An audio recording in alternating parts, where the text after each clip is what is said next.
keep getting interviews, but the offers are not landing the way you hoped.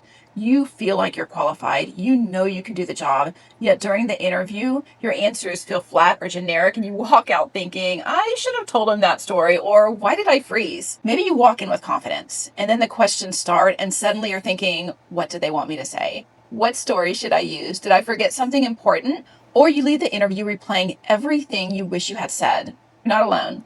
This happens to incredible people every single day.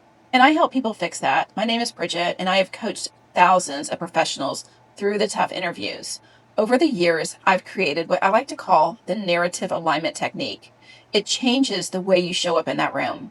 And today I'm going to walk you through what it is, why it works, and how we will use it in this series so that you never draw a blank again. So first, let's ask what interviewers are really evaluating.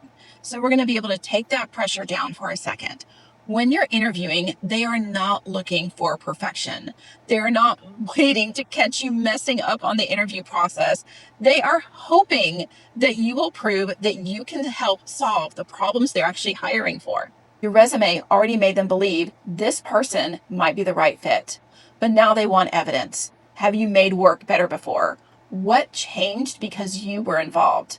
How do you solve problems when it matters? On job duties, not like I handled HR or I supported a team.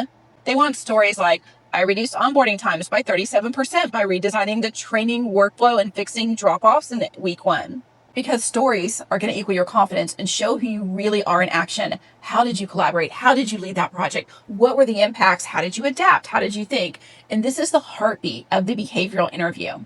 Let's talk about the core themes of the job. It's like the foundation. Now, the old way of interview prep was to try and research potential questions and memorize answers for every single one of them. And that's really impossible. At the very least, you're going to sound like a robot and it's going to destroy your likability. Or on the flip side, if they ask questions that aren't what you researched, you might be left scrambling on the spot to figure out what you're going to say.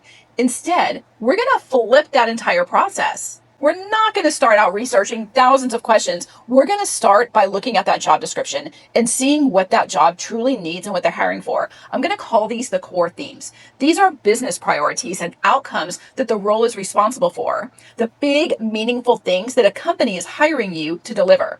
Examples of these possibly for an HR manager could be improving employee relations and workplace trust, recruiting and retaining high performers, reducing turnover, adding development and coaching programs, and ensuring compliance and reducing your risks. So if a job description really mentions one of these topics that are specific to your niche, that's going to be a core themes. And when you know the core themes, everything is really going to click.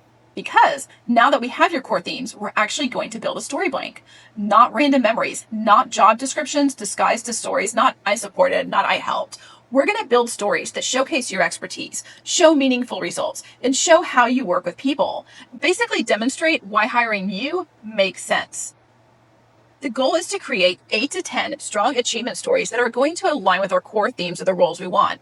And this feels so much better than guessing your answers because these are your real stories. You already know them. Now, here's the magic part. We're going to shape our stories that we created that are aligned with the core themes of the job to a variety of different behavioral interview questions. Now, you don't need 100 stories for 100 questions. You really just need your 8 to 10 best stories because behavioral interview questions, they fall into a handful of common themes like leadership, communication, teamwork, problem solving, adaptability. And these categories are going to help you deliver the right angle of your story. But the core themes guide you which stories to tell.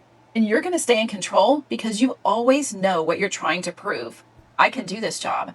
I can deliver what they need. When you interview this way, you're going to stop rambling. You're going to stop second guessing. You're going to stop blanking. Because you're not trying to predict the questions, you are prepared to prove value. And your stories become powerful. Your presence becomes confident, and you leave the room feeling proud of how you showed up.